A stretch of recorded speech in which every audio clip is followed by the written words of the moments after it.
and I'm grateful to the Honourable Gentleman for North Norfolk for securing this important debate. I must start by declaring an interest. My own home is off the gas grid, and we use heating oil at home. So when constituents have raised this issue with me, and many have, I understand not just as their Member of Parliament, but as a fellow purchaser of heating oil.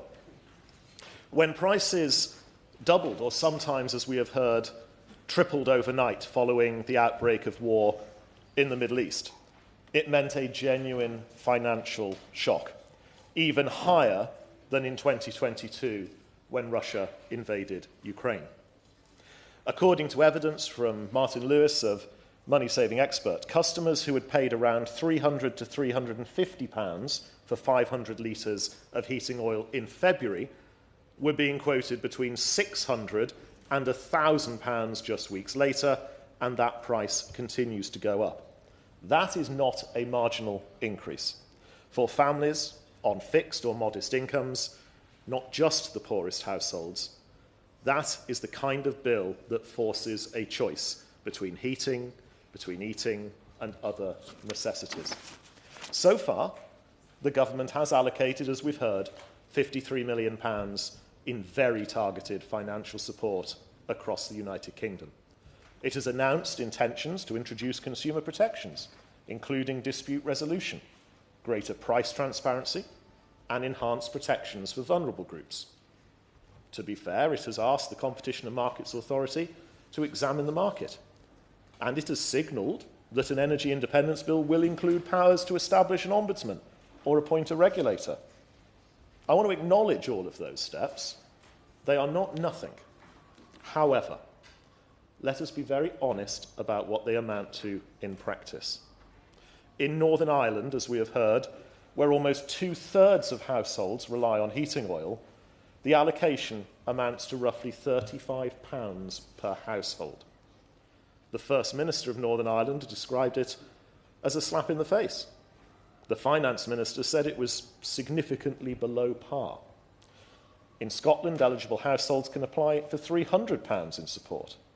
In England, the money flows through local authority crisis and resilience funds, and I particularly note the example given from Norfolk.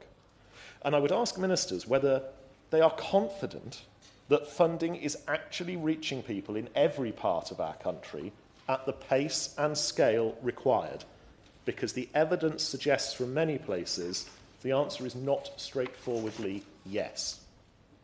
I would also ask why, and this has come up in the debate, why liquefied petroleum gas has not been more consistently included in the scope of support. LPG users are in much the same position as heating oil customers, off-grid, without alternatives, and facing the same challenges. Yet they have too often been an afterthought in support announcements, and that needs to be addressed. But the problem is also not confined to households. I've heard from businesses, some in my own constituency, dependent on oil and LPG, including a pub that has had to completely close its kitchen and food offering because the cost of running it has become prohibitive. Thousands of small and medium-sized enterprises across rural Britain are in the same position, and the government has not even attempted to support those businesses, and that needs to change. And that is the structural failure at the heart of this debate. Unlike gas or electricity, the heating oil market is not regulated by Ofgem. There is no ombudsman. There is no binding transparency requirement. The Competition and Markets Authority is now examining the market, and I welcome that. But the CMA's own chief executive has acknowledged the troubling reports of cancelled orders, sudden price increases, precisely the kind of sharp practice that exploits the absence of regulation, examples of which honourable and right honourable members have raised in this debate this morning. We should end the practice, clearly end the practice of orders being accepted without a clear, binding price being stated up front, only for consumers to receive a bill significantly higher than anticipated upon delivery. That is not a complex regulatory ask. It is basic consumer protection.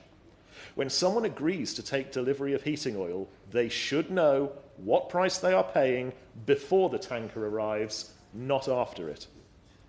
The government's promise of an ombudsman and stronger consumer protection signals the right direction of travel, but it is a promise of future action, not present support. Rural households and businesses cannot wait for primary legislation to wind its way through Parliament before they receive the most basic of protections. So I say to the Minister, adequate support means three things. It means emergency financial assistance that is genuinely proportionate to the scale of the crisis, not the equivalent of £35 per household when those households are facing hundreds, if not thousands of pounds in additional bills. My right honourable friend, the Leader of the Opposition, and other colleagues on the Conservative benches, including myself, were the first to write to the CMA to investigate failings in the sector, and this is something I urge the Minister to continue to examine at pace, I think is the fashionable term at the moment, to get this right as we look to the future. We are also urging LPG users to be treated with equal importance to heating oil consumers.